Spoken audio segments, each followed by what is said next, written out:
Lakini kwa namna ambavyo msimu ulikuwa kwa upande wenu, kwa sababu tumeona mpo kwenye nafasi ya pili kwa sasa hivi kwa mnaongoza na wananchi, msimu kwa upande wako na unaweza kuzungumzia? Haikuwa nyepesi kufika mpaka kufika msimu huu. Tumepita, yani Simba amekwepa mishare mingi sana, lakini ninachomshukuru Simba wametoa goalkeeper bora, Simba wanatoa mfungaji bora, Simba wanatoa mchezaji bora wa msimu. Simba yani katika hivi vinani hivi tutavibeba sana.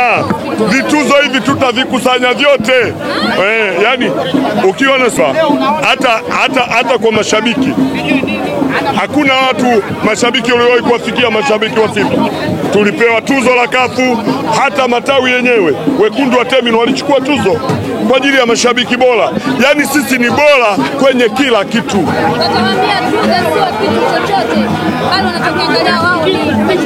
Wanachukua ubingwa. Wewe mbuzi anauzwa 1,500,000, lakini unahangaika unaenda kuonga kwa ajili ya kumpata mbuzi, unatumia milioni 1 kwa ajili ya mbuzi wa 1,500,000. Hiyo akili matope. Hawana akili, yani akili zao. Ndio maana kuna mzungu poli aliwahi kuambia wenye akili ni wawili tu, baba yake na mzee Kikwete. Ndio kuna mtu alishawahi kusema nchi hii pale nyuma mwiko wenye akili wawili, baba yake mzazi pamoja na mzee Kikwete. Simba itaendelea kuwa Simba miaka 100. Umenielewa? Sisi ligi itaisha, ila wakae wajue, wasione Simba amekaa kimya. Simba yuko mawindoni, na Simba ndio lidude limoja likubwa katika nchi kuliko madude yoyote. Simba ni dude moja kubwa katika madude yote nchi. Mimi sijui kaka, tusubiri ligi ishe, ligi bado itaisha.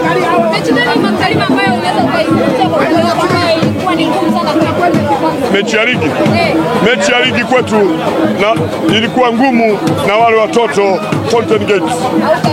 Hiyo mechi siwezi kuisahau. Hiyo mechi ilikuwa ngumu. Jesse Dese Mkwala na Leon Ateba Bida wanagongana kwenye 18 dakika za jioni. Ilidondosha bendera zote mbili. Tuko pamoja.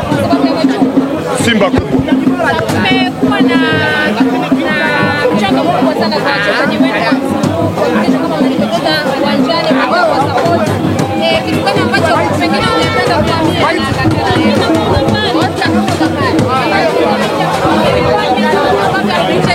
lakini iliwezekana kwa msimu?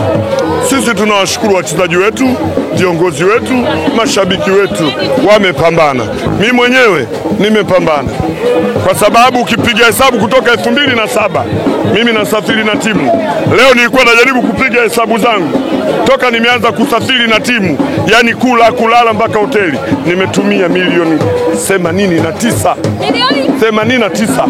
Hizo ni safari. Yani hizo ni safari zangu kwenye mfuko wangu, najinyima na familia yangu.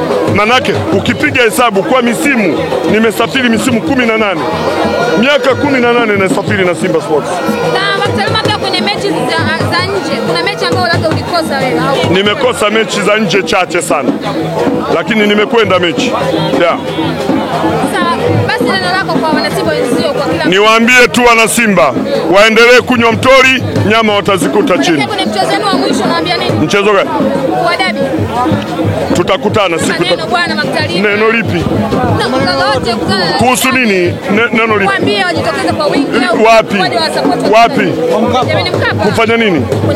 Waje. Mimi niwaambie tu wana Simba wakae nyumbani waangalie